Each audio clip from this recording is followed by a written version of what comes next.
पहला पाठ सामुएल का दूसरा ग्रंथ अध्याय 7 पद संख्या 4 से 17। उसी रात प्रभु की वाणी नातान को यह कहते हुए सुनाई पड़ी, मेरे सेवक दाऊद के पास जाकर कहो, प्रभु यह कहता है, क्या तुम मेरे लिए मंदिर बनवाना चाहते हो? जिस दिन मैं इस्राएलियों को मिस्र देश से निकाल लाया, उस दिन से आज तक मैंने किसी भवन में निवास नहीं किया। मैं तंबू में रहकर उनके साथ भ्रमण करता रहा। जब तक मैं इस्राएलियों के साथ भ्रमण करता रहा, मैंने कभी किसी से यह नहीं कहा, तुम मेरे लिए देवदार का मंदिर क्यों नहीं बनाते हो? मैंने किसी न्यायकर्ता से, जिसे मैंने अपनी प्रजा चराने के लिए नियुक्त किया, ऐसा निवेदन नहीं किया। इसलिए मेरे सेवक दाऊद से यह कहो, विश्वमंडल का प्रभु कहता है, तुम भेड़ चराया करते थे और मैंने तुम्हें चारागाह से बुलाकर अपनी प्रजा इस्राएल का शासक बनाया।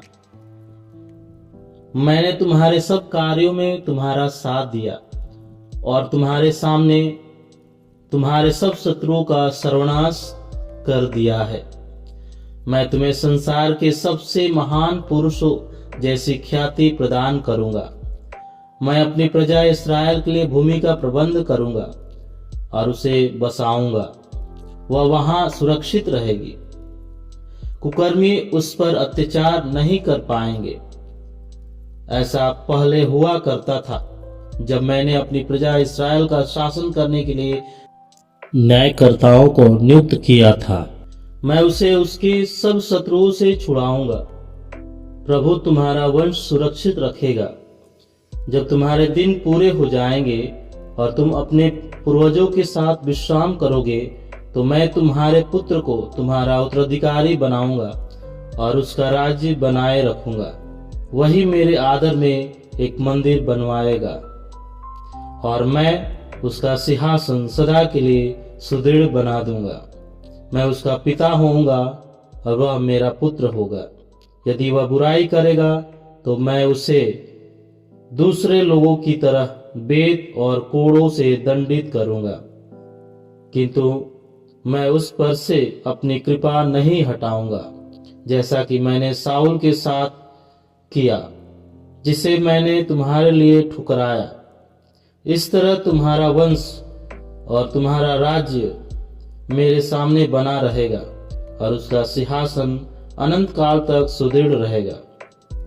नतान ने दाऊद को ये सब बातें और यह सारा दृश्य बताया। प्रभु की वाणी। ईश्वर को धन्यवाद। संत मार्कुस के अनुसार पवित्र सुसमाचार अध्याय 4 पद संख्या 1 से 20। ईसा किसी दिन समुद्र के किनारे शिक्षा देने लगे और उनके पास इतनी भीड़ इकट्ठी हो गई कि वह समुद्र में एक नाव पर जा बैठे और सारी भीड़ समुद्र के तट पर बनी रही। उन्होंने दृष्टांतों में उन्हें बहुत सी बातों की शिक्षा दी। शिक्षा देते हुए उन्होंने कहा, सुनो, कोई बोने वाला बीज बोने निकला। बोते बोते कुछ बीज रास्ते के किनारे गिरे और आकाश के पक्षियों ने आकर उन्हें चुग लिया। कुछ बीज पथरीली भूमि पर गिरे, जहां उन्हें अधिक मिट्टी नहीं मिली। वे जल्दी ही उग गए, क्योंकि उनकी मिट्टी गहरी नहीं थी। सूरज चढ़ने पर वे झुलस गए और जड़ न होने के कारण सूख गए। कुछ बीज कांटों में गिरे और कांटों ने बढ़कर उन्हें दबा दिया, इसलिए वे फल नहीं लाए।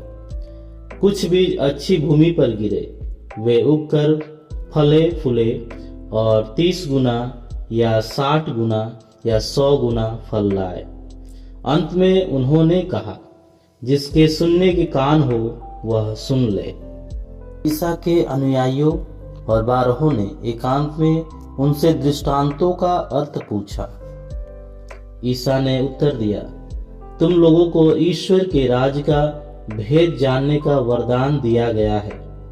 बाहर वालों को दृष्टांत ही मिलते हैं, जिससे वे देखते हुए भी नहीं देखे और सुनते हुए भी नहीं समझे, कहीं ऐसा ना हो कि वे मेरी ओर लौट आए और मैं उन्हें क्षमा प्रदान कर दूं। ईसा ने उनसे कहा, क्या तुम लोग यह दृष्टांत नहीं समझते? तो सब दृष्टांतों को कैसे समझोगे? बोने वाला वचन बोता है। जो रास्ते के किनारे है, जहां वचन बोया जाता है, ये वे लोग हैं जिन्होंने सुना है, परंतु शैतान तुरंत ही आकर वह वचन ले जाता है जो उनके हृदय में बोया गया है। इस प्रकार जो पथरीली भूमि में बोए जाते हैं, ये वे लोग हैं जो वचन सुनते ही उसे प्रसन्नता से ग्रहण करते हैं, किंतु उनमें जड़ नहीं है और वे थोड़े ही दिन दृढ़ रहते हैं। वचन के कारण संकट या अत्याचार आ पड़ने पर वे तुरंत विचलित हो जाते हैं। दूसरे बीज कांटों में बोए जाते हैं। ये वे लोग हैं जो वचन सुनते हैं, परंतु संसार की चिंताएं, धन का मोह और अन्य वासनाएं उनमें प्रवेश कर वचन को दबा देती है और वह फल नहीं लाता।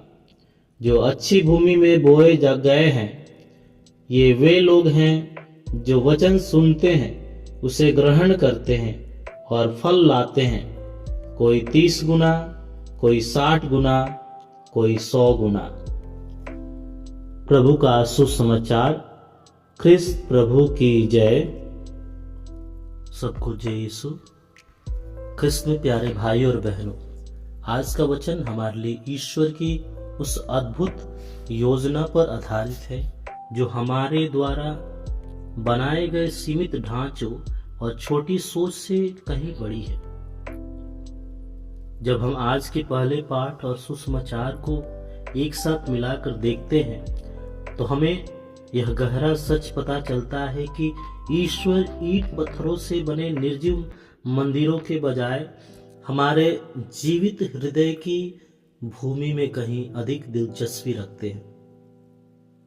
राजा दाऊद ने अपनी गहरी भक्ति में यह चाहा कि वह ईश्वर के विश्राम के लिए एक भव्य और आलीशान महल बनाए, लेकिन ईश्वर ने उसे बड़ी विनम्रता से याद दिलाया कि वह किसी एक भौतिक स्थान पर कैद होकर ठहरने वाला ईश्वर नहीं है। वह तो अपने लोगों के साथ तंबुओं में चलने वाला और उनके हर सफर का साथी रहने वाला गतिशील ईश्वर है, जो यह संदेश देता है कि हमारे जीवन की हर छोटी बड़ी यात्रा में ईश्वर हमारे साथ साथ चलते हैं। ख्रिस्त में प्यारे भाई और बहनों, यह हमारे लिए कितनी बड़ी सांत्वना की बात है कि प्रभु केवल रविवार के चर्च की दीवारों तक सीमित नहीं है, बल्कि वह हमारे सोमवार के कठिन संघर्षों और मंगलवार की चिंताओं को भी हमारा बराबर का भागीदार बनकर खड़ा रहता है। सुसमाचार की सबसे सुंदर कड़ी तो वहां जुड़ती है जहां हम देखते हैं कि कैसे ईश्वर ने दाऊद को एक साधारण भेड़शाला के पीछे से उठाकर राजा के सिंहासन तक पहुंचाया, जो स्पष्ट रूप से इस बात का प्रतीक है कि हमारा ईश्वर हमें हमारी सांसारिक योग्यता के कारण नहीं, बल्कि अपने असीम अनुग्रह के कारण चुनता है।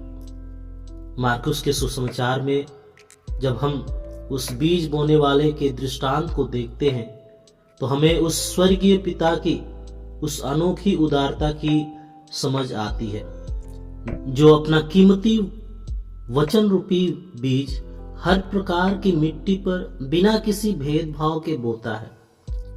वह यह नहीं देखता कि सामने वाला का दिल कितना कठोर है या भूमि कितनी पथरीली है, क्योंकि वह बोने वाला कभी हार नहीं मानता है और उस रास्ते के किनारे वाले दिल पर भी बीज डाल देता है, जिसे शायद इस दुनिया ने बेकार समझकर ठुकरा दिया हो। ख्रिस्त में प्यारे भाई और बहनों, हमें यह समझना होगा कि ईश्वर का असली मकसद केवल एक बाहरी भवन खड़ा करना नहीं, बल्कि हमारे अस्तित्व के भीतर अपना अविनाशी राज्य स्थापित करना है। अक्सर हमारे दैनिक जीवन की अनगिनत चिंताएं और इस संसार की झूठी चकाचौंध उन कटीली झाड़ियों की तरह हमारे मन को घेर लेती है, जो ईश्वर के जीवंत वचन को दबा देती है और हमें फलदायी होने से रोकती है।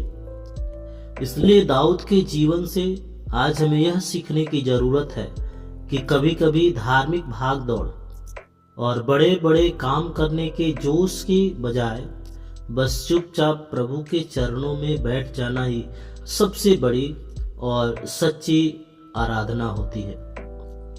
कृष्ण प्यारे भाई और बहनों, जब हम उसकी उपस्थिति में शांत होकर बैठते हैं, तभी हमारे हृदय की वह कठोर मिट्टी धीरे धीरे नरम होने लगती है और वह अनंत सिंहासन जिसकी प्रतिज्ञा सदियों पहले दाऊद से की गई है, वह हमारे विश्वास के द्वारा आज हमारे भीतर एक जीवित हकीकत बन जाता है। अंततः सुसमाचार हमें यह बताता है कि राजाओं का राजा हमारे जीवन की टूटी फूटी झोपड़ी और इन मिट्टी के तंबुओं में निवास करने के लिए स्वर्ग की महिमा छोड़कर नीचे आया, ताकि वह हमें अपने उस राज्य का वारिस बना सके जो कभी समाप्त नहीं होगा। कृष्ण प्यारे भाई और बहनों, आज हम जिस महान संत थॉमस एक्विनास को याद कर रहे हैं, माता कलीसिया याद करती है। उनका जीवन हमारे आज के वचनों का एक जीवित प्रतिबिंब है। जिस प्रकार पहले पाठ में दाऊद अपनी सारी राजसी उपलब्धियों के बाद विनम्रता से ईश्वर के सामने बैठ गया, वैसे ही संत थॉमस ने अपनी असीम बुद्धिमत्ता के बावजूद यह माना कि ईश्वर की उपस्थिति के सामने मानवीय ज्ञान केवल घास फूस के समान है। वे संत मार्कुस के सुसमाचार में वर्णित उस अच्छी भूमि की तरह थे, जिन्होंने ईश्वर के वचन रूपी बीज को न केवल सुना बल्कि उसे अपने हृदय की गहराइयों में जड़ पकड़ने दिया, जिसके फलस्वरूप उन्होंने इस महान संस्कार को दंडवत बारंबार जैसे अमर भजनों की रचना की। आज संत थॉमस एक्विनास हमें सिखाते हैं कि चाहे हम दाऊद की तरह शक्तिशाली हो या विद्वान हो, सच्ची आराधना वही है जब हम अपनी योग्यता के अहंकार को त्याग कर प्रभु के चरणों में बैठ जाते हैं और उस बोने वाले को अपने जीवन में फल लाने का अवसर देते हैं। पिता, पुत्र और पवित्र आत्मा के नाम पर आमीन।